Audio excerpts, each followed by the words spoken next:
नमस्कार दोस्तों। Law of one यानी एक का कानून, या कह लीजिए एक का ज्ञान, या कह लीजिए एक के तरीके, यह उसके 22वें सत्र का भाग 2 है। दोहराया जाता है कि इस किताब द्वारा दी गई सभी सूचनाएं और जानकारियां आप जान भी सकते हैं, मान भी सकते हैं, नज़रअंदाज भी कर सकते हैं और सिरे से खारिज भी कर सकते हैं, क्योंकि यह आपकी फ्री विल है जो कि उस एक अनंत रचयिता द्वारा आपको दी गई है। एक और बात कही जाती है कि लॉ ऑफ वन पूरी तरह से सबके लिए फ्री है। यदि कोई इकाई या व्यक्ति इसको निजी स्वार्थ के लिए इस्तेमाल करे तो वह उसकी व्यक्तिगत जिम्मेदारी होगी। इसी के साथ साथ यदि कोई व्यक्ति इस एक के कानून की किताब को अपनी भाषा में परिवर्तित करके दूसरों से साझा करना चाहे तो वह भी ऐसा कर सकता है, क्योंकि वह उसकी फ्री विल है। तो पहला सवाल डॉन करते हैं। यह तो बहुत छोटी सी संख्या है। जैसे कि अगले चक्र की शुरुआत हुई, क्या ये इकाइयाँ या व्यक्ति ग्रह पर कार्य करने के लिए रुक गए थे क्या? तो रा कहते हैं, इन इकाइयों या व्यक्तियों से महासंघ के लोगों ने मुलाकात की थी, परंतु उनकी इसी ग्रह में रहकर ग्रह की चेतना की सहायता करने की तीव्र इच्छा के कारण उन्होंने यहीं रहने का फैसला किया। तो दोस्तों, ये जो भी थे, मतलब जैसे कि रा ने बताया पिछले सत्र में कि 150 थे, तो इन लोगों ने यहीं पे रुक के दूसरों की सेवा करने का फैसला लिया कि नहीं, पहले हम इन लोगों को पूरा इस एक अनंत रचयिता के एक के कानून को पहले बताएंगे, इनको उसकी रचना के बारे में बताएंगे, कैसे ब्रह्मांड बना, क्या हुआ, सारी चीज़ें बताएंगे। हम बस इनकी सेवा करेंगे, इसलिए वो यहाँ पे रुक गए। जबकि आंख के सामने पूरी की पूरी, मतलब चौथी घनत्वता यानी सतयुग उनके सामने था, लेकिन वो भी उन्होंने दूसरों की सेवा के करने की वजह से नकार दिया। तो अगला सवाल डॉन करते हैं। 150 लोगों के सामने महासंघ किस प्रकार मिलने आए थे?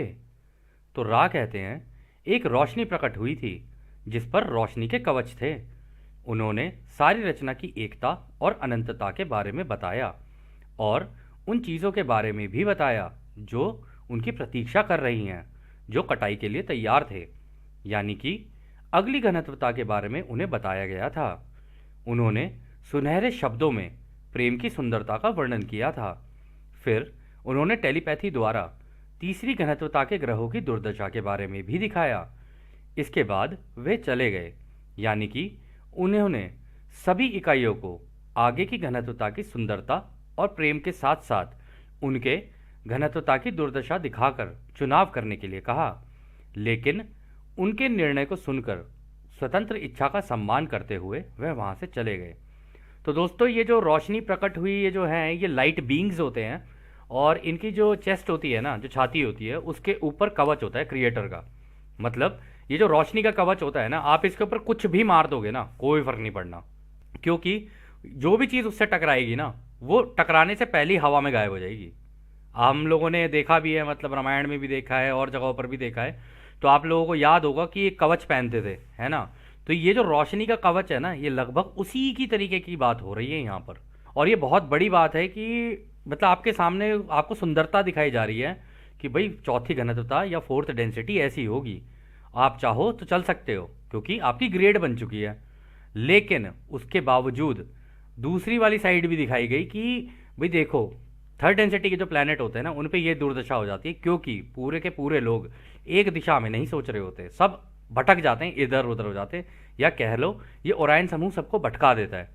तो इस वजह से एक जगह न होने के कारण इन लोगों के बीच में उस प्लैनेट के ऊपर दुर्दशा सी हो जाती है। और फिर उसके बावजूद ये सबसे इंपॉर्टेंट चीज़ है कि देखो, दूसरों की फ्री विल का ध्यान रखते हुए उन्होंने कहा कि हम नहीं जाना चाहेंगे, तो वो लेकर भी नहीं गए, और ये बहुत बड़ी बात है।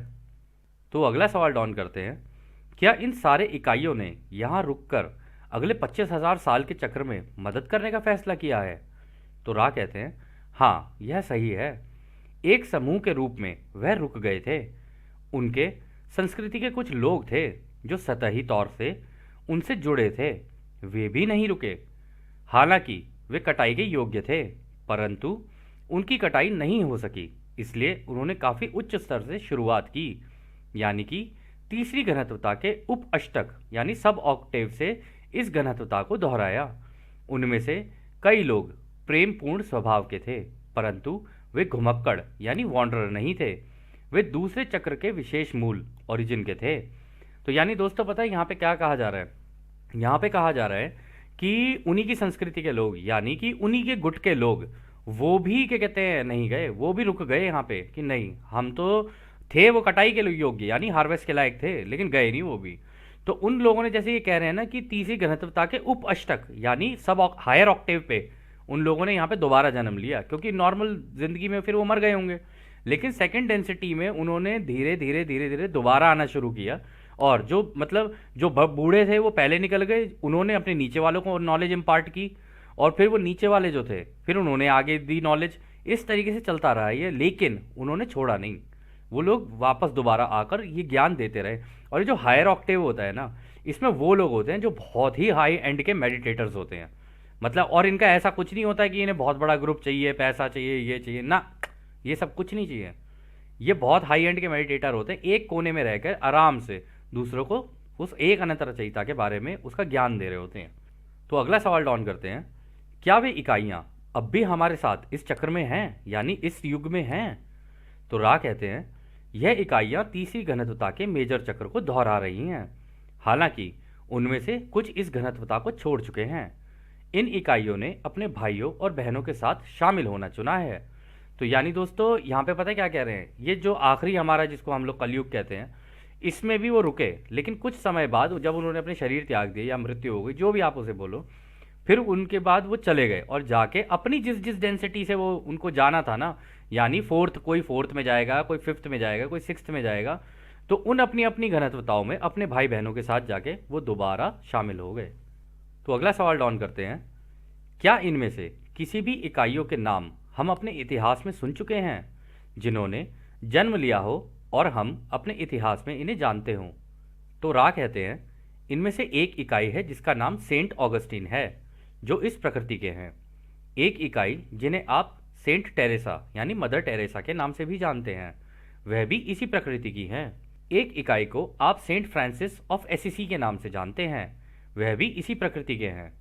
इन इकाइयों की पृष्ठभूमि मठवासी यानी मोनेस्टिक होने के कारण आप कह सकते हैं कि उन्होंने इसी प्रकार के माहौल में जन्म लेना बेहतर समझा, ताकि उनके आगे की शिक्षा हो सके। तो दोस्तों यहाँ पे ये जो तीनों नाम लिए गए हैं ना, ये क्योंकि ये लोग मतलब क्रिश्चियन बैकग्राउंड के थे, तो इसलिए वहाँ के नाम लिए गए हैं। अदरवाइज अगर हम लोग हर धर्म में देखें ना, इस तरीके के लोग पैदा हुए हैं, हिंदू धर्म में भी हुए हैं और भी धर्मों में हुए हैं, जितने भी मतलब आप किसी भी धर्म की बात कर लो, सब में हुए हैं। और ये मोनेस्टिक जो बात बोली जा रही है ना यहाँ पर, जैसे मंक्स नहीं होते कि मंक्स के बीच में जाके लोग रहने लग जाते हैं, फिर उन्हीं के बीच में से जो होते हैं वो वहाँ पर ही जन्म लेना पसंद करेंगे, इसलिए वो हायर ऑक्टेव के होते हैं, क्योंकि उनकी नॉलेज उनके दिमाग के अंदर पहले ही इतनी रह जाती है कि उनको नीचे वाले लेवल पे नहीं भेजा जा सकता, उनको उस लेवल पे भेजा जा सकता है जहाँ से वो दोबारा शुरुआत करें आगे के लेसन्स लेने के लिए। तो अगला सवाल डॉन करते हैं, जैसे कि 25,000 वर्ष पहले दूसरा चक्र खत्म हो गया था, उस वक्त महासंघ की क्या प्रतिक्रिया थी जब कटाई काफ़ी कम हुई थी, यानी कि हार्वेस्ट जब हुई ही 150 की, तो आप लोगों का रिएक्शन क्या था? तो रा कहते हैं, हम चिंतित हो गए थे। तो डॉन कहते हैं, क्या आप लोगों ने तुरंत कोई कार्यवाही की या आप लोगों की कॉल या पुकार की प्रतीक्षा कर रहे थे? तो रा कहते हैं, शनि ग्रह के काउंसिल ने केवल तीसरी घनत्वता में यानी थर्ड डेंसिटी में तीसरी घनत्वता के इकाइयों को प्रवेश की अनुमति देने का काम किया। उनमें से घुमक्कड़ शामिल नहीं थे, बल्कि वे लोग शामिल थे जो कि तीसरी घनत्वता के अनुभव की तलाश में थे। यह सब अव्यवस्थित यानी रैंडमली किया गया, ताकि स्वतंत्र इच्छा का उल्लंघन ना हो, क्योंकि अभी तक कोई भी पुकार नहीं आई थी। अब दोस्तों इसमें हुआ क्या कि देखो 150 लोग हैं, अब 150 लोग ही केवल कॉल कर रहे हैं, पूरे प्लैनेट के हिसाब से देखा जाए तो नंबर तो कम है ना, उसको पूरे प्लैनेट का तो नहीं माना जा सकता ना। तो इस वजह से हुआ क्या कि जब वो युग खत्म हुआ, सारे के सारे जितने भी थे हो गया उनका काम तमाम जो भी होना था, फिर उसके बाद दूसरे ग्रहों के जो लोग थे ना, उनको यहाँ पर भेजा गया कि भाई तुम लोग यहाँ चले जाओ, क्योंकि नया युग शुरू हो रहा है। अब इस नए युग में तुम अगर पहले चले जाओगे ना, तो तुम्हारी जो है वो लर्निंग जो है वो अच्छी हो जाएगी, तो तुम स्टार्टिंग से स्टार्ट कर लो यहाँ पे। और जो लोग पीछे छूट गए थे, जिन लोगों के लेसन्स नहीं हुए थे प्रॉपरली कंप्लीट, फिर उनको भी भेजा गया कि हाँ, धीरे धीरे करके उनको भी भेजा गया कि भाई तुम यहाँ तक तो पहुँच चुके थे, अब इससे आगे का तुम लोगों को और बता रहे हैं, अब तुम लोग और आगे के लेसन्स यहाँ पे कंप्लीट कर सकते हो। लेकिन इनिशियल तौर पे जो लोग थर्ड डेंसिटी का ढूंढ रहे थे, यानी सेकेंड डेंसिटी से थर्ड डेंसिटी के अंदर जो लोग जा रहे थे उनको पहले ये दिया गया कि हाँ भाई तुम चले जाओ यहाँ पे, क्योंकि तुम लोगों को थर्ड डेंसिटी के लेसन्स लेने हैं। तो अगला सवाल डॉन करते हैं, क्या अगली कार्यवाही महासंघ के द्वारा होता है यदि कोई पुकार या कॉल होती है? तो रा कहते हैं हाँ यह सही है। तो डॉन कहते हैं कौन से समूह ने पुकार लगाई थी और महासंघ द्वारा क्या कार्यवाही की गई थी? तो रा कहते हैं यह पुकार अटलांटिस के द्वारा हुई थी। यह पुकार उसके लिए थी जिसे आप दूसरों की मदद कहते हैं, उसे समझने के लिए यह किया गया था।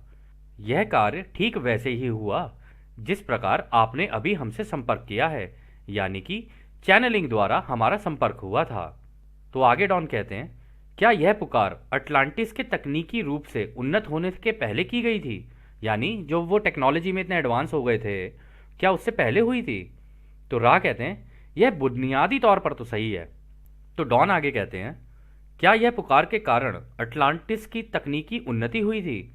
मैं मान रहा हूं कि उनकी पुकार का जवाब एक के कानून तथा प्रेम के कानून को लाने के लिए किया गया था, परंतु बाद में उन्हें तकनीकी जानकारी भी मिल गई थी जिसके कारण वे इतने उच्च तकनीकी समाज के रूप में विकसित हुए थे। तो रा कहते हैं ऐसा पहली बार में नहीं हुआ था। उसी समय जब हम पहली बार मिस्र के ऊपर आसमानों में दिखाई दिए, फिर हम दिखते रहे। महासंघ के अन्य इकाइयां अटलांटिस में भी दिखाई दी, क्योंकि वो उस समय दार्शनिक समझ के स्तर पर पहुंच गए थे जो एकता के रहस्य के अध्ययन को प्रोत्साहित करने के लिए, प्रेरित करने के लिए संचार के साथ एक स्वर कॉन्सोनेंट में थे।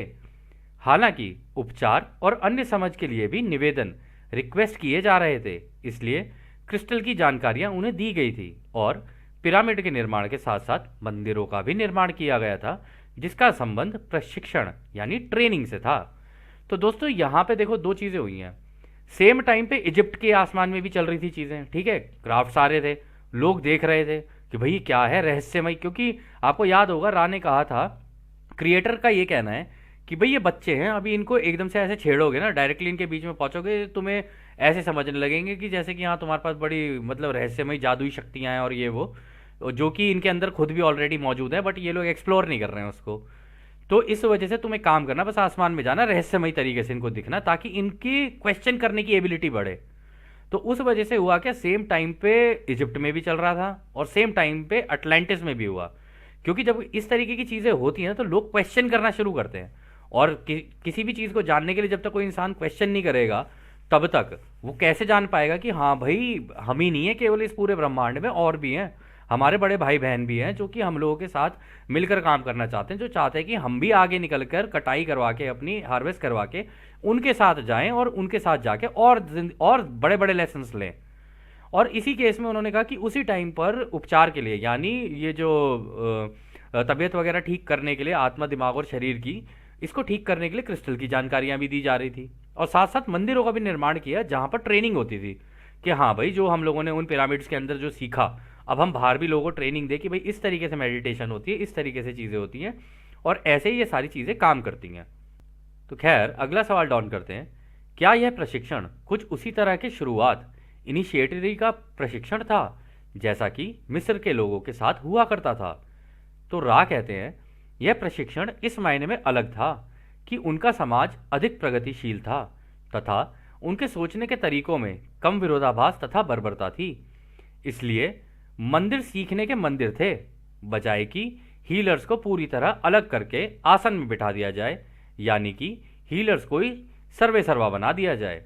तो दोस्तों वही हुआ कि क्या कहते हैं, इस केस में हुआ क्या कि प्रगतिशील वो बोल रहे हैं ना, कि मतलब जिस तरीके से एक समाज आगे बढ़ रहा होता है ना, तो वो धीरे धीरे आगे बढ़ रहे थे, उनके बीच में विरोध भी कम थे, क्योंकि प्यार मोहब्बत थी, वो तो बाद में जाके जो चीज़ हुई वो तो राय आगे ही बताएंगे। तो कहते बर्बरता भी नहीं थी, आपस में एक दूसरे से इतना भेदभाव और लड़ाई भी नहीं थी इतनी। तो इस वजह से हुआ कि कह रहे वहाँ पे मंदिर तो बनाए गए, लेकिन मंदिर इसलिए बनाए गए कि वहाँ पे मेडिटेशन और ये सारी ट्रेनिंग्स दी जाए, ना कि किसी हीलर को वहाँ पे बैठा दिया जाए जिसको आके लोग कहे अरे प्रभु हमें ठीक कर दो, और वो लोगों को टच करे और वो लोग ठीक हो जाए, फिर उसी को ही भगवान बना दिया जाए एक तरीके से, मतलब सर्वे सर्वा बना दिया जाए। ऐसा नहीं हुआ, केवल ट्रेनिंग के लिए बनाए गए थे वो।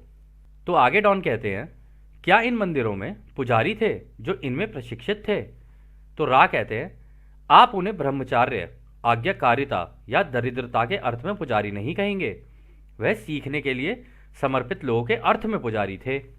कठिनाइयां तब होने लगी जब क्रिस्टल की शक्तियों का इस्तेमाल सीखने में प्रशिक्षित लोगों ने हीलिंग के अलावा अन्य तरीकों को भी करना शुरू कर दिया था, क्योंकि वह ना केवल सीखने के साथ जुड़े थे बल्कि सरकारी ढांचों के साथ भी जाके जुड़ गए। तो दोस्तों देखो, जो अच्छा हीलर होगा ना, जो सही में रचयिता के रास्ते पर चल रहा होगा या उसके रास्ते पर काम कर रहा होगा, उसके पास कोई पैसे वैसे की उसको लालसा नहीं होगी। वो वाकई में वो उस ब्रह्मचार्य या कह लो उस चीज़ का आज्ञाकारी तरीके से पालन करेगा कि हाँ, जो मैंने सीखा है वो मैं दूसरों को सिखाऊंगा और पूरी सच्ची निष्ठा और ईमानदारी से सिखाऊंगा। और वो इस तरीके से वो, आप उनको पुजारी नहीं कह सकते, आप उनको टीचर्स कह सकते हो अच्छे, कि हाँ वो टीचर्स बन के आए, उन्होंने दूसरों को सिखाया। पर जैसा कि यहाँ पे उन्होंने कहा कि लेकिन कुछ लोगों ने क्या किया, जब वो हीलिंग वगैरह सीख गए ना, वो चुपचाप पीछे से सरकारी ढांचों के अंदर जाके उनसे जुड़ गए। लोगों को तो ये लगा कि नहीं नहीं ये तो जी हमारे हैं, ये तो हमारे हैं, लेकिन चुपचाप पीछे से सरकारी ढांचों में उनके साथ जुड़ के काम करने लगे। अब सरकार को क्या चाहिए भाई? सरकार को तो लोग चाहिए, और कहाँ से चाहिए? अब तुम भी इकट्ठे कर लो, तुम भी इकट्ठे कर लो, हम तुम्हें बोलेंगे कि इनको ये बता दो, तुम इन्हें ये बता देना, बस सारी जनता बेचारी फिर खो गई वहाँ पे। तो वहाँ पर भी कुछ इसी तरीके का कमाल हुआ।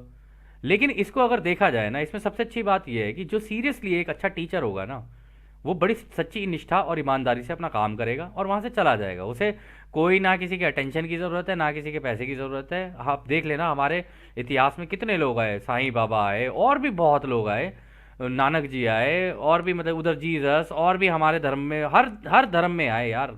आप बोलो कौन सा धर्म है जिसमें नहीं आए? हर जगह पर आए। लेकिन जिन लोगों को सच में दूसरों की सेवा करनी थी ना, उन्होंने अपना काम किया और चले गए यहाँ से। ज़्यादा ड्रामा नहीं किया उन लोगों ने। तो खैर, आगे डॉन कहते हैं, क्या उनको ये सारी जानकारियाँ उस तरह दी गई थी जिस तरह आप अभी हमें जानकारी दे रहे हैं, एक उपकरण के माध्यम से, जैसा कि कार्ला है?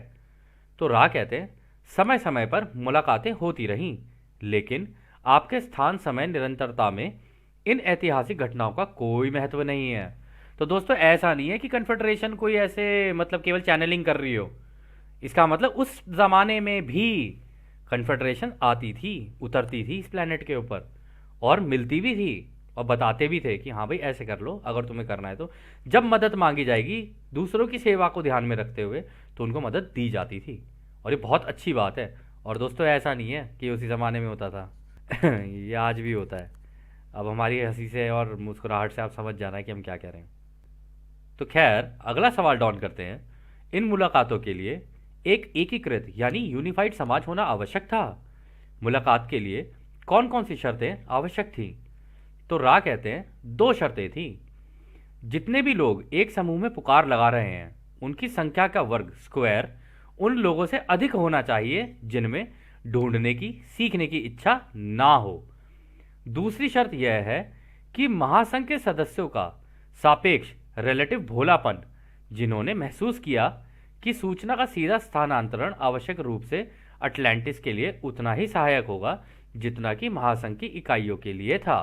तो देखो दोस्तों, यहाँ पे 2 चीजें बहुत इंपॉर्टेंट। अगर आपको डायरेक्ट कांटेक्ट चाहिए तो 2 चीजें इंपॉर्टेंट है, और वो ग्रुप को दिया जाता है, या फिर उस ग्रुप में कोई लीड करेगा उनको दिया जाएगा। लेकिन वो पूरा जो ग्रुप होगा ना, वो सारे मिलके अगर लॉ ऑफ स्क्वायर्स लगाते हैं, आपको याद होगा लॉ ऑफ स्क्वायर्स में क्या होता है कि टोटल लोग जितने लगा रहे हैं उसका स्क्वायर किया जाएगा, ठीक है, और उसको डिवाइड किया जाएगा जो लोग ये सेवाएं नहीं मांग रहे हैं, ठीक है, तब जाके जो नंबर आएगा, अगर वो ग्रह के टोटल नंबर से जितने लोग हैं उसको बाईपास कर गया, तो उस केस में कन्फेडरेशन डायरेक्ट सामने उतर के आ सकती है, ठीक है, और आपकी मदद भी कर सकती है।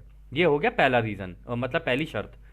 दूसरी शर्त यह है कि जिस तरीके से महासंघ के लोग भोले हैं ना, कि मतलब रचयिता के लिए दूसरों की सेवा की उसमें है, इसी तरीके का भाव जो उनसे मिल रहे हैं ना, उनके अंदर भी होना जरूरी है।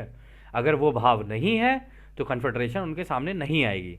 हमसे कई लोगों ने ये पूछा है दोस्तों कि हमको तो क्राफ्ट नहीं दिखते, हमको तो क्राफ्ट नहीं दिखते। अरे कहाँ से दिखेंगे क्राफ्ट? तुम्हारा दूसरों की सेवा के लिए है ही नहीं भाई भाव। अभी तो तुम जानने की कोशिश कर रहे हो। तुम तो अभी ये जानना चाहते हो अभी होगा नहीं होगा, होगा नहीं होगा। पहले होगा नहीं होगा से तो बाहर आ जाओ। पहले ये सोचो कि यार अगर ये जितनी जानकारियां मुझे मिल रही हैं, इससे मैं दूसरों की सेवा के लिए कैसे करूं काम। मुझे दूसरों को देनी है मुझे, ताकि मैं एक एक भाई की हेल्प कर सकूं, उसका एक एक का हाथ पकड़ के, अपने दोस्तों की इनकी हेल्प कर सकूं, उनका एक एक का हाथ पकड़ के बाहर निकालूं कि मेरे भाई कटाई होने वाली है, आजा हम दोनों साथ चलते हैं। तो इस तरीके का भाव होना चाहिए एक व्यक्ति के अंदर। अगर ऐसा भाव है तो कन्फेडरेशन खुल के आपके सामने आ जाती है। तो हमारी हंसी पे मत जाना, आ जाती है। तो खैर अगला सवाल डॉन करते हैं। अच्छा, आप यह कह रहे हैं कि इन भोले भाले महासंघ के इकाइयों के साथ भी अतीत में ऐसा ही हुआ था, इसलिए वे अटलांटिस के इकाइयों के साथ भी यही काम कर रहे थे, क्या यह सही है? तो रा कहते हैं, हाँ आप सही हैं। हम आपको याद दिलाते हैं कि हम भी उस महासंघ के भोले भाले सदस्यों में से एक हैं और अभी भी उस क्षति की भरपाई करने का प्रयास कर रहे हैं जिसके लिए हम स्वयं को जिम्मेदार महसूस कर रहे हैं। यह हमारा कर्तव्य होने के साथ साथ सम्मान भी है कि हम आपके लोगों के साथ साथ निरंतर हैं, जब तक कि हमारे सीखने सिखाने में जो भी गलतियां हुई हैं वह सब ठीक ना हो जाएं और हम संतुलन को प्राप्त ना कर लें। तो दोस्तों देख रहे हो आप, वो एक ज़माने में जब ये लोग आए तो लोगों ने इनको कहीं भगवान का दर्जा दे दिया, कहीं ये दर्जा दे दिया, कहीं वो दर्जा दे दिया। इस वजह से अपने आप को किसी किसी को भी अपने आप से ऊपर कर देना, ये इसका मतलब ये है कि आपने गुलामी खुद कबूल की है।